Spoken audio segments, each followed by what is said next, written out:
आदरणीय अभिभावक और प्यारे बच्चों, नमस्कार।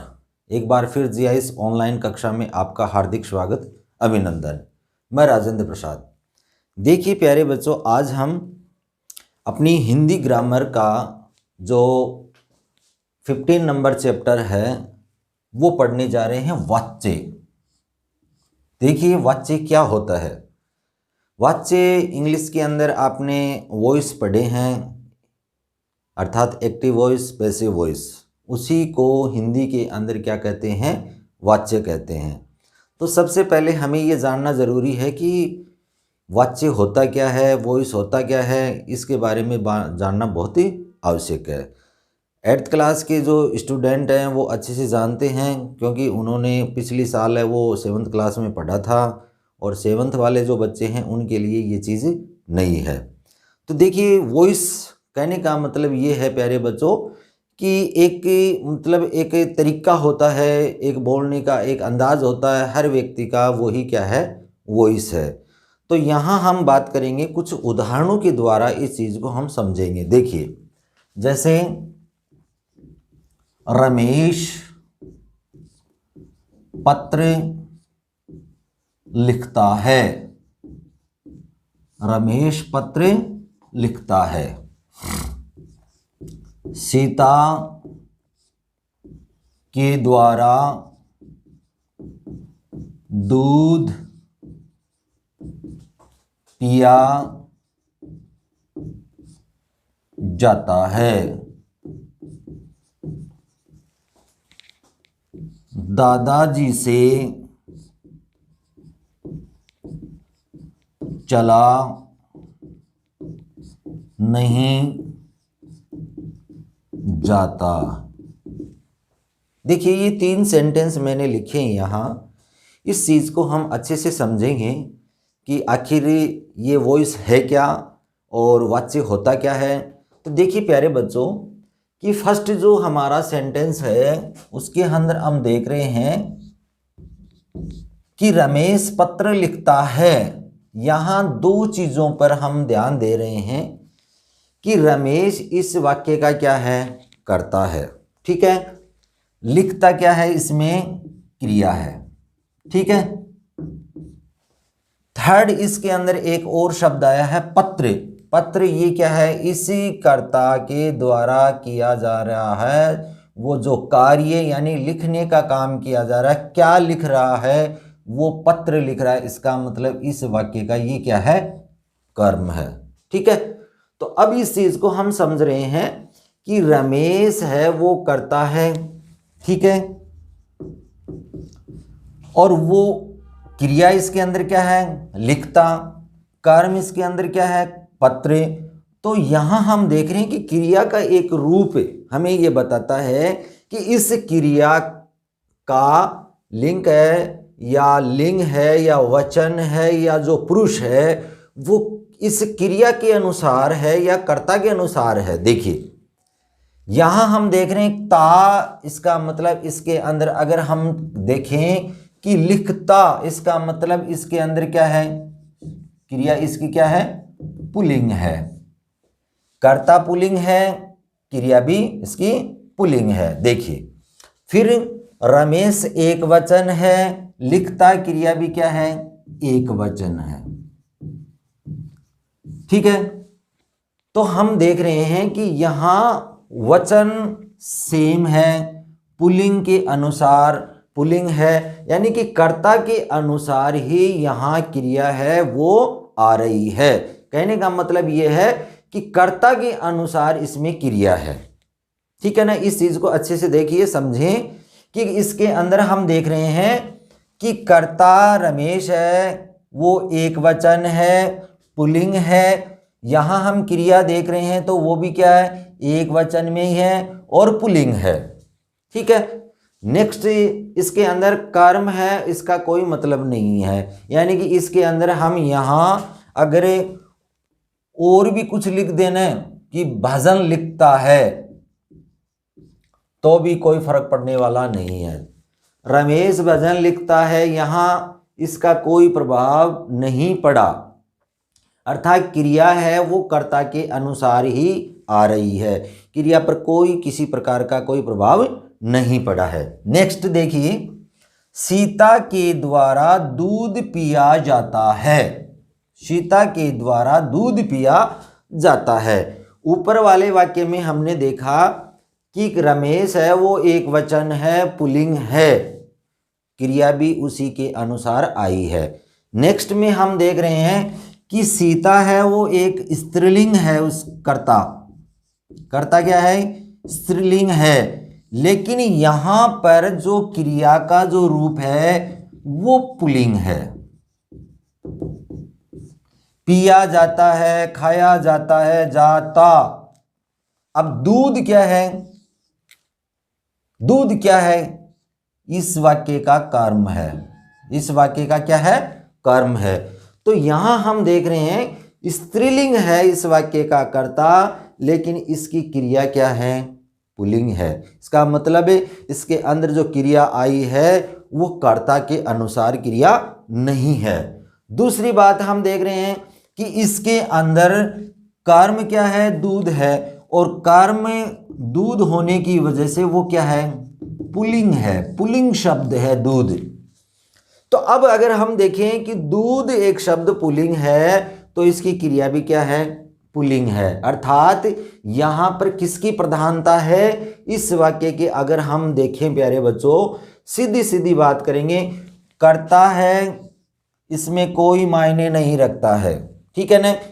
सीता के द्वारा दूध पिया जाता है, अब इसमें पुल्लिंग है, कौन, कर्म इसका पुल्लिंग है, तो इसकी क्रिया भी क्या है, पुल्लिंग है। एक वचन है तो इसकी क्रिया भी क्या है, एक वचन है, ठीक है। इसके अंदर अगर हम मान लो यहां सीता की जगह है अगर राम कर दें, राम के द्वारा दूध पिया जाता है, क्या फर्क पड़ा, कुछ भी फर्क नहीं पड़ा। लेकिन अगर यहां जैसे मान लो मैंने चाय कर दी, देखिए इस चीज को बहुत ही अच्छे से समझें क्योंकि ये चीज समझने वाली है। राम के द्वारा चाय पिया जाता है, क्या इस पर कुछ प्रभाव पड़ना चाहिए, बिल्कुल पड़ना चाहिए। क्यों, क्योंकि चाय एक शब्द क्या है, स्त्रीलिंग शब्द है। देखिए प्यारे बच्चों, इसके अंदर ये जो कर्म इसका बदला तो इसकी क्रिया भी क्या हो गई, बदल गई। इसके अंदर क्रिया भी क्या हो गई, यहां पर पिया जाता की जगह क्या होगा, पी जाती है, चाय पी जाती है। इसका मतलब इसके अंदर सीधी सी बात है, यहां हमने कर्म चेंज किया तो उसकी क्रिया भी क्या हो गई, बदल गई। अब क्रिया क्या है, स्त्रीलिंग हो गई, क्या हो गई, स्त्रीलिंग हो गई, और यहां इसकी क्रिया भी क्या हो गई, स्त्रीलिंग हो जाएगी वो भी। क्यों, ये भी क्या हो जाएगी, स्त्रीलिंग हो जाएगी। तो इस चीज को क्या कहते हैं कि इसके अंदर कर्म की प्रधानता है। इस वाक्य में हम देख रहे हैं कि यहां चाहे राम करो चाहे श्याम करो कोई फर्क पड़ने वाला नहीं है। श्याम के द्वारा चाय पी जाती है, सीता के द्वारा चाय पी जाती है, कोई फर्क पड़ने वाला नहीं है। तो इन वाक्यों के अंदर किसकी प्रधानता होती है, कर्म की प्रधानता होती है। ऊपर हमने देखा था प्यारे बच्चों कि रमेश वो एक वचन था, पुल्लिंग था, तो उसी के अनुसार उसकी क्रिया आई थी। ध्यान देखिए, ध्यान से इस चीज को समझिए और देखिए। यहां हमने जैसे ही मान लो इसका कर्ता चेंज कर देते हैं कि सीता भजन लिखता है, गलत है, क्योंकि सीता क्या है, पुल्लिंग है, तो इसकी क्रिया भी क्या आनी चाहिए, सॉरी सीता क्या है, स्त्रीलिंग है, तो इसकी क्रिया भी क्या आनी चाहिए, स्त्रीलिंग आनी चाहिए, ठीक है। तो इसको हम क्या कहते हैं, कर्ता प्रधान वाक्य, ठीक है। ये कर्ता प्रधान वाक्य है। इसके अंदर जैसे ही कर्ता अगर बदलता है, स्त्रीलिंग से पुल्लिंग में होता है परिवर्तन, तो उसकी क्रिया भी क्या हो जाएगी, पुल्लिंग में परिवर्तन हो जाएगी। दूसरे में हम देख रहे हैं कि कर्ता का कोई इफेक्ट नहीं है, कोई प्रभाव नहीं है। यहां चाहे श्याम करो चाहे कुछ भी करो, यहाँ कोई फर्क पड़ने वाला नहीं है। इसमें आपने अगर इसका यहाँ पर ये जो कर्म है ये चेंज कर दिया तो इस पर प्रभाव बिल्कुल पड़ेगा। अब यहाँ जैसे मान लो सीता के द्वारा क्या चाय पी जाती है, इसका चाहे सीता करो चाहे राम करो कोई फर्क पड़ने वाला नहीं है। तो देखिए प्यारे बच्चों, यहाँ समझने वाली बात यह है कि ऊपर वाले वाक्य में हमने देखा कि कर्ता के द्वारा उसमें विधान है, यानी कि प्रधान जो क्या है विधान, उसका सब्जेक्ट विषय क्या है कर्ता के अनुसार उसके अंदर विषय आ रहा है। क्रिया का जो विषय है वो कर्ता के अनुसार है। ठीक है, नेक्स्ट में हम देख रहे हैं कि यहाँ कर्ता से कोई मतलब नहीं है। यहाँ अगर हम थोड़ा सा भी इसमें कर्म में अगर कोई बदलाव करते हैं तो उसका बदलाव कहाँ पर प्रभाव पड़ता है, उसकी क्रिया पर पड़ता है। इसका मतलब इसके अंदर कर्म की प्रधानता है। नेक्स्ट में हम देखेंगे अंतिम जो दादाजी से चला नहीं जाता, भाव है इसमें, दादाजी से चला नहीं जाता। इसमें ना तो कर्ता की प्रधानता होती है ना कर्म की प्रधानता होती है, इसमें भाव की प्रधानता होती है। भाव की प्रधानता होती है, अर्थात इसके अंदर किसी काम को करने में वो समर्थ है या असमर्थ है। यानी कि मेरे से खाना खाया नहीं जाता तो इसका मतलब मैं खाना खाने में असमर्थ हूँ। तो इसका मतलब यही है प्यारे बच्चों कि इसके अंदर क्या है, भाव की प्रधानता होती है। यानी कि जिसमें ना कर्ता की प्रधानता हो ना कर्म की प्रधानता हो, जिस सेंटेंस के अंदर अगर भाव की प्रधानता होती है उस वाक्य को हम क्या कहते हैं, भाववाच्य। तो इस प्रकार से अब हम आगे की बात करेंगे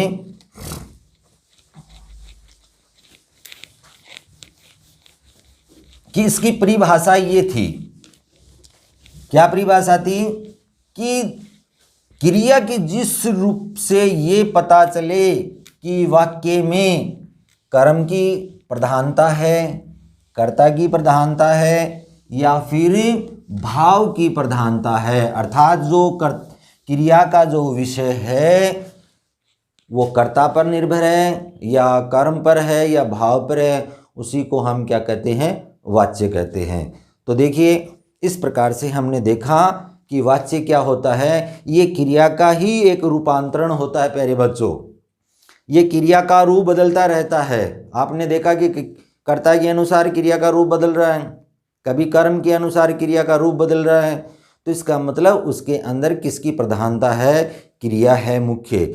और जिस बच्चे ने भी क्रिया के जो चैप्टर हैं उसको अच्छे से नहीं पढ़ा है या उसको याद नहीं किया है, तो मैंने शुरुआत में भी बताया था आप लोगों को कि ये आगे आने वाले जो चैप्टर हैं वो बिल्कुल भी उसको नहीं आएंगे। तो इसलिए प्यारे बच्चों अब हम इस चीज़ को अच्छे से समझेंगे और जानेंगे कि क्रिया की प्रधानता अर्थात क्रिया है, इसके अंदर बहुत महत्वपूर्ण विषय है। तो देखिए अब हम बात करेंगे आगे इसके भेद की। हाँ, तो वाच्य का जो आगे भेद की बात करेंगे तो पहला मैंने आप लोगों को बताया था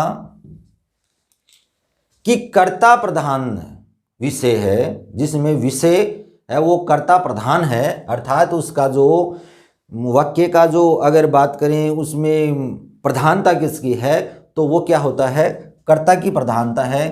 तो उस हिसाब से होता है कर्तृवाच्य। कर्तृवाच्य ये र है वो रेफ वाला होता है, आधा र है और तय के नीचे री की मात्रा है, तो इसको कहते हैं हम कर्तृवाच्य। नेक्स्ट था सेकंड नंबर है क्रमवाच्य, जिसमें मैंने आप लोगों को बताया है कि जिसके अंदर कर्म की प्रधानता हो। नेक्स्ट बात करेंगे हम भाववाच्य।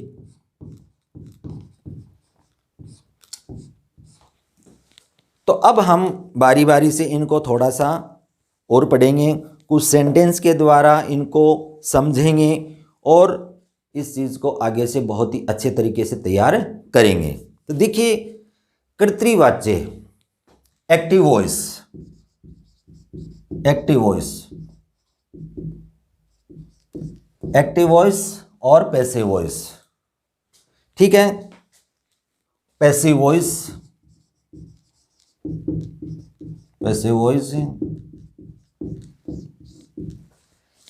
तो इस प्रकार से हम देख रहे हैं कि कर्ता और इम्पर्सनल वॉइस बोलते हैं इसको।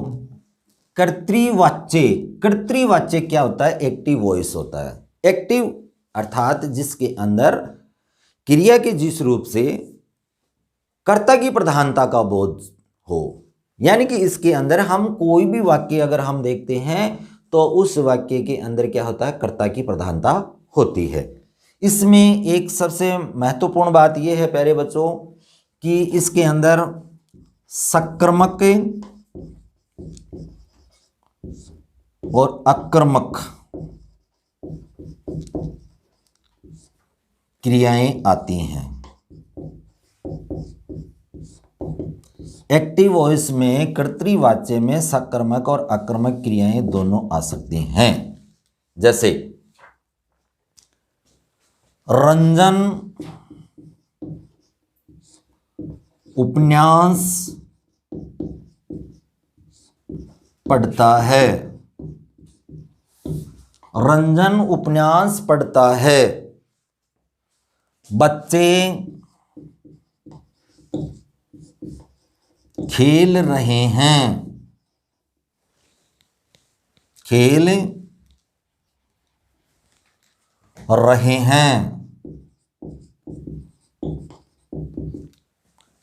रंजन उपन्यास पढ़ता है, बच्चे खेल रहे हैं, लड़कियां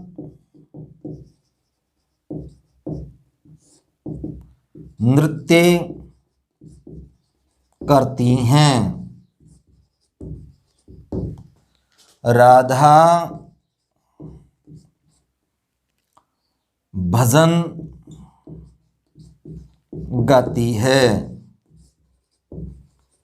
देखिए प्यारे बच्चों, क्रिया के जिस रूप से कर्ता के प्रधानता के बारे में बोध होता है जिस वाक्य के अंदर कि इसके अंदर कर्ता प्रधान है, तो उस वाक्य के अंदर क्या होता है? एक्टिव वॉइस यानी कर्तृवाच्य होता है। तो देखिए इसके अंदर अगर हम कुछ सेंटेंस के द्वारा इस चीज़ को अभी अच्छे से पढ़ेंगे कि रंजन उपन्यास पढ़ता है, इसके अंदर रंजन के अनुसार इसकी क्रिया आई है। अगर आप यहाँ उपन्यास की जगह कहानी भी लिख देंगे ना तो कोई फर्क पड़ने वाला नहीं है। रंजन वो कहानी पढ़ता है, रंजन उपन्यास पढ़ता है, रंजन निबंध पढ़ता है, कोई फर्क पड़ने वाला नहीं है। लेकिन अगर यहाँ रंजन की जगह ये कर दिया जाए कि संजना उपन्यास पढ़ता है, तो प्रभाव कहाँ पड़ा? क्रिया पर पड़ा।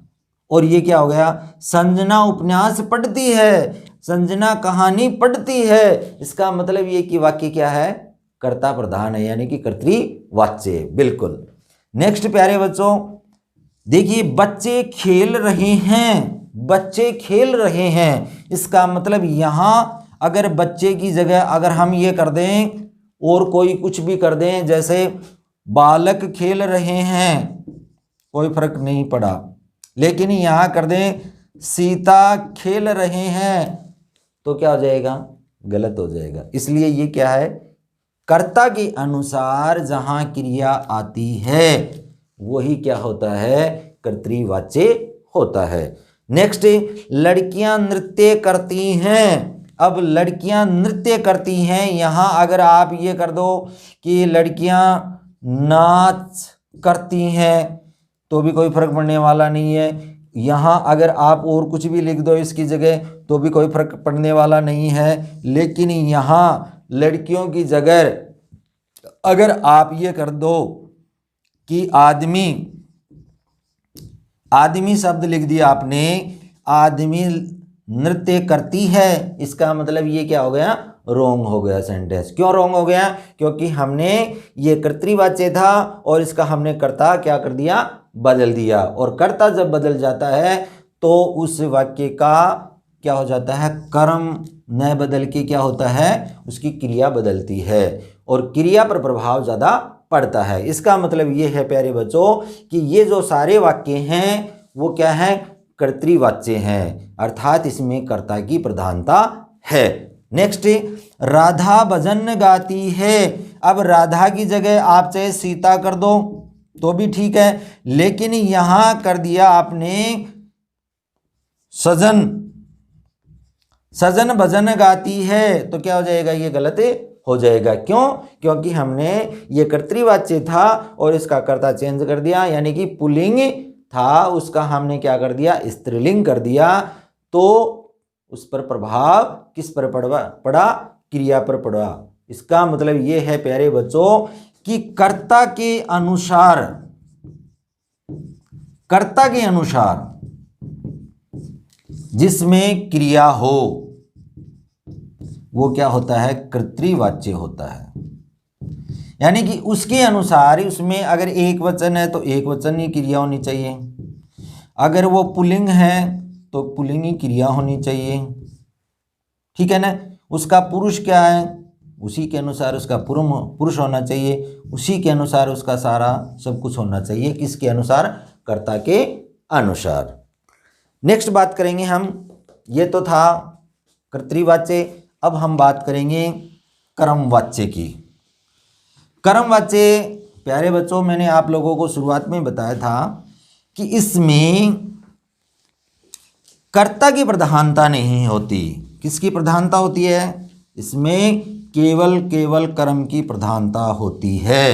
कहने का मतलब यही है प्यारे बच्चों, अगर सरल भाषा में हम ये कहें तो इसमें कर्म ही कर्ता होता है, यानी कि कर्म के अनुसार उसकी क्रिया आती है और उसी के अनुसार उसका रूप परिवर्तन होता है।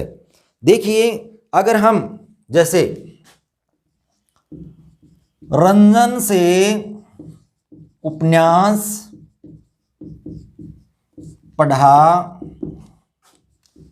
जाता है, रंजन से उपन्यास पढ़ा जाता है। अब रंजन की जगह आप यहाँ अगर संजना भी कर दो ना तो भी कोई फर्क पड़ने वाला नहीं है। संजना से उपन्यास पढ़ा जाता है, कोई फर्क पड़ने वाला नहीं है।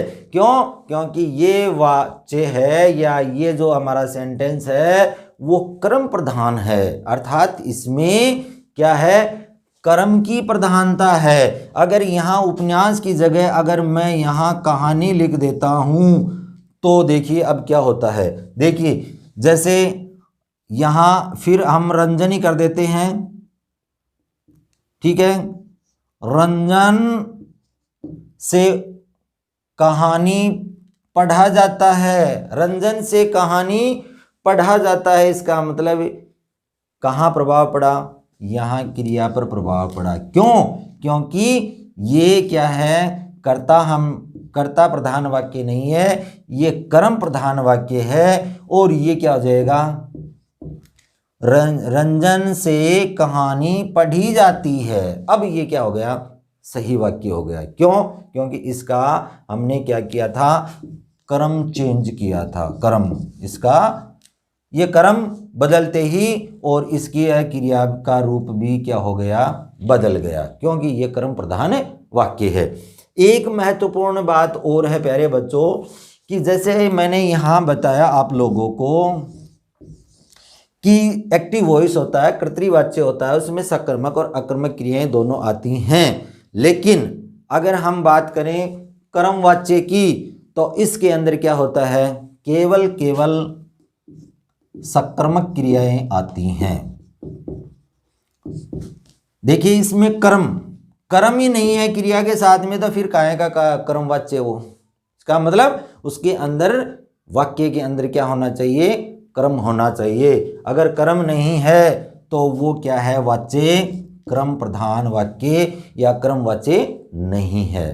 तो ये था कर्मवाच्य की बात। अब नेक्स्ट बात करेंगे हम जो इम्पर्सनल वॉइस है उसकी बात करेंगे। इम्पर्सनल वॉइस यानी कि भाववाच्य के अंदर क्या होता है, क्रिया के जिस रूप से न कर्ता प्रधान हो न कर्म प्रधान हो, उसमें किसका भाव हो, अर्थात किसकी प्रधानता हो, केवल केवल भाव की प्रधानता हो, वो वाच्य क्या होता है, भाववाच्य होता है। और इसमें एक बहुत ही अच्छी बात ये होती है प्यारे बच्चों, ज़्यादातर जो वाक्य होते हैं वो क्या होते हैं, नहीं, नेगेटिव सेंटेंस के द्वारा इसमें लिखा जाता है। अर्थात कोई भी वाक्य है वो देखेंगे, जैसे ज़्यादातर, मतलब ये ज़्यादातर देखा गया है कि सब में क्या होता है, असमर्थता का भाव होता है। जैसे माता जी से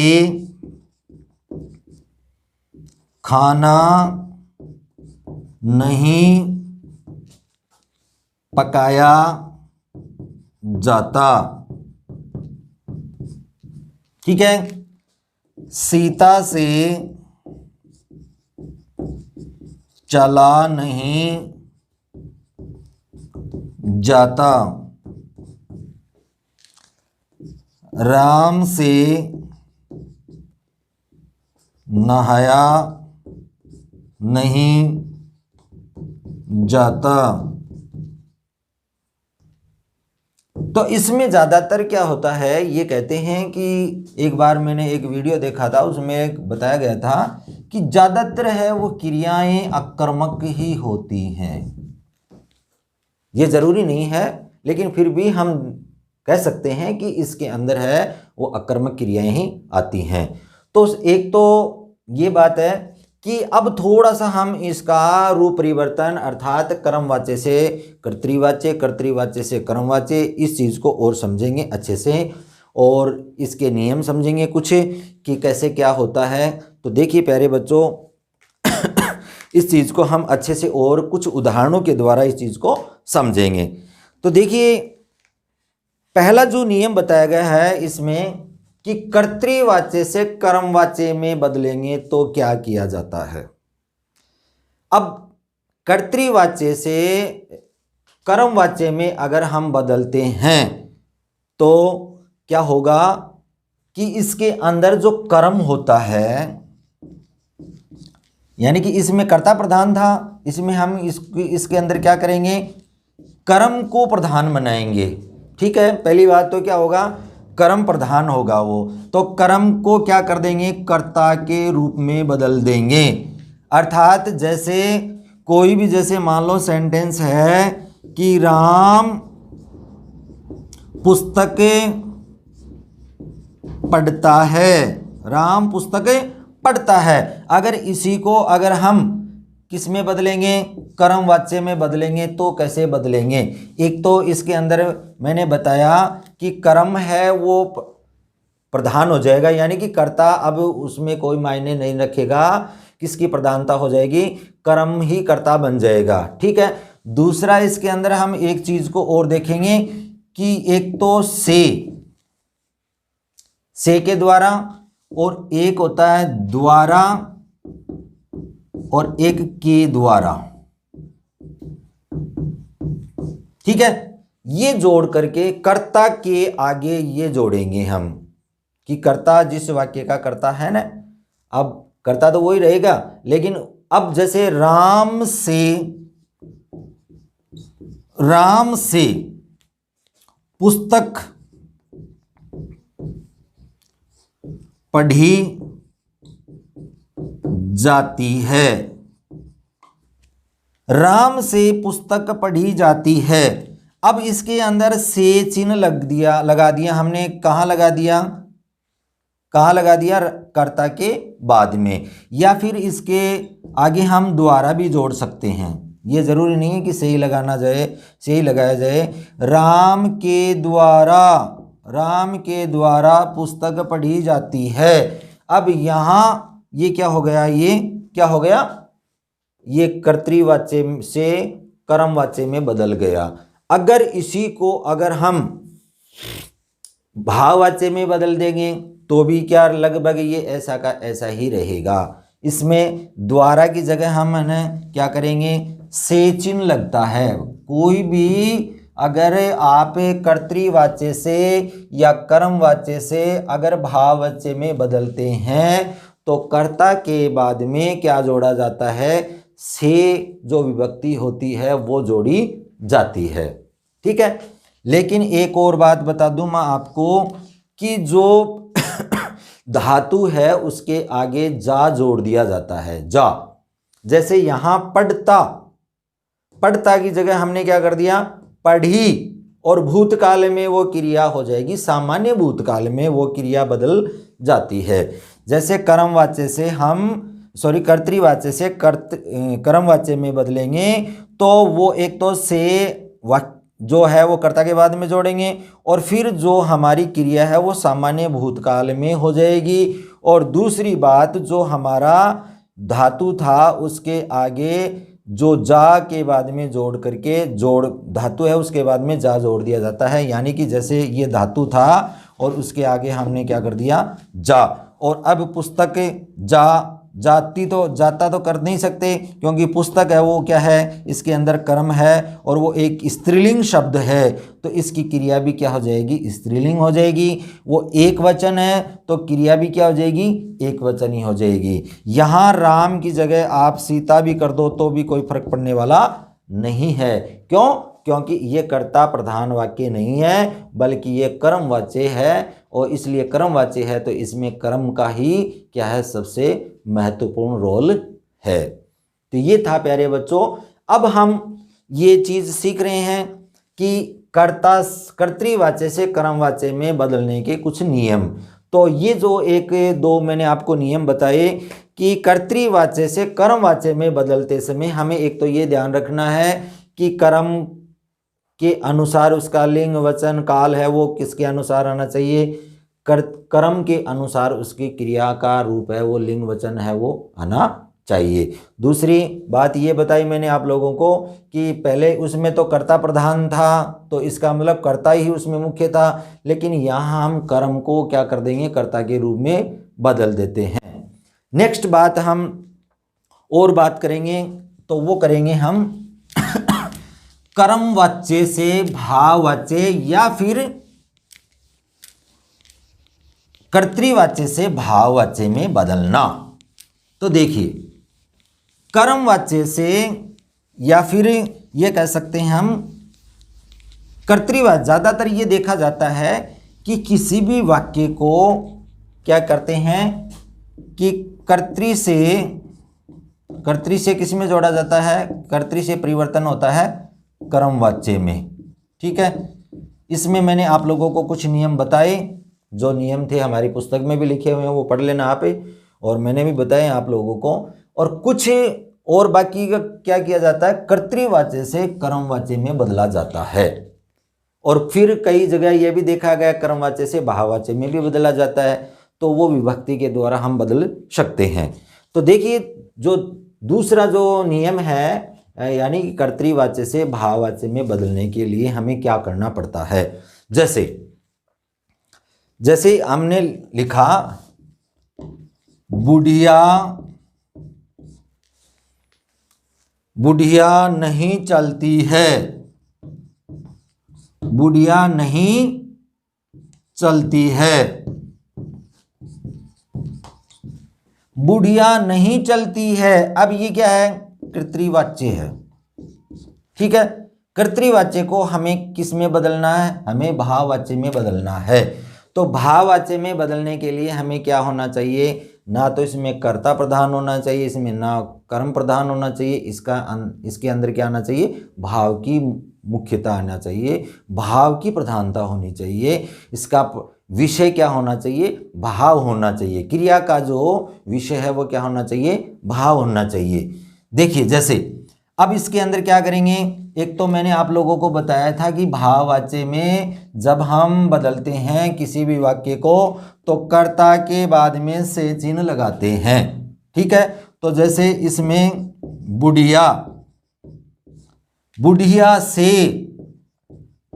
नहीं, अब ये क्या हो जाएगा, ये भी क्रिया क्या हो जाएगी, सामान्य भूतकाल में बदल जाती है। तो देखिए, बुढ़िया से नहीं चला जाता है, चला ये सामान्य भूतकाल की बात है, अन्य पुरुष में बदल जाती है।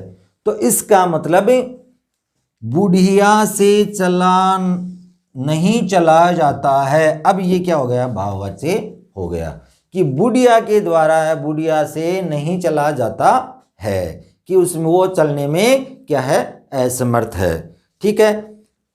काव्या गाती है, काव्या नहीं गाती है। इसके अंदर नहीं का नेगेटिव सेंटेंस बनाते हैं, क्योंकि इसमें ज़्यादातर भाव के अंदर या सीता नहीं लिखती है, सीता नहीं लिखती है। अब इसको हम क्या करेंगे, भाववाच्य में बदलेंगे। तो क्या करेंगे, सीता से नहीं लिखा, सामान्य भूतकाल में लिखा जाता है, सीता से नहीं लिखा जाता है। तो ये था प्यारे बच्चों, कुछ सेंटेंसों के द्वारा इस चीज़ को हमने बहुत ही बारीकी से और बहुत ही अच्छे ढंग से इस चीज़ को हमने देखा इस चीज़ को वीडियो के माध्यम से, और इस चीज़ को हमने अधिगम किया, लर्निंग किया। ठीक है। और इस चीज़ को बहुत ही अच्छे ढंग से हमने समझा। और फिर भी अगर कोई चीज़ समझ में नहीं आती है तो बेझिझक वो मेरे से संपर्क कर सकते हैं। और कुछ देखिए और भी अगर डाउट रहते हैं तो देखिए, इसके अंदर कर्ता प्रधान होता है, इसमें कर्म प्रधान होता है, और इसमें भाव प्रधान होता है। सिंपल सी बात है कि कर्ता जिसमें प्रधान है वो कर्तृवाच्य, जिसमें कर्म प्रधान है वो कर्मवाच्य, और जिसमें भाव की प्रधानता है वो क्या है, भाववाच्य। ठीक है।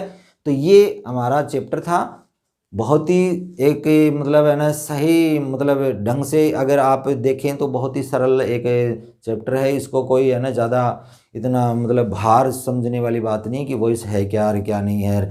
और वैसे भी आपने इंग्लिश में पढ़ा है voice, active voice, passive voice, इसमें एक तीसरा भेद और जोड़ दिया गया है, इम्प्रेशनल वॉइस, भाववाच्य। तो इसको हमने अच्छे से समझा और जाना। तो देखिए प्यारे बच्चों, ये था हमारा वाच्य वॉइस चैप्टर। और फिर भी अगर कोई चीज़ समझ में नहीं आती है तो बेझिझक वो मेरे से संपर्क कर सकते हैं। जय हिंद, जय भारत।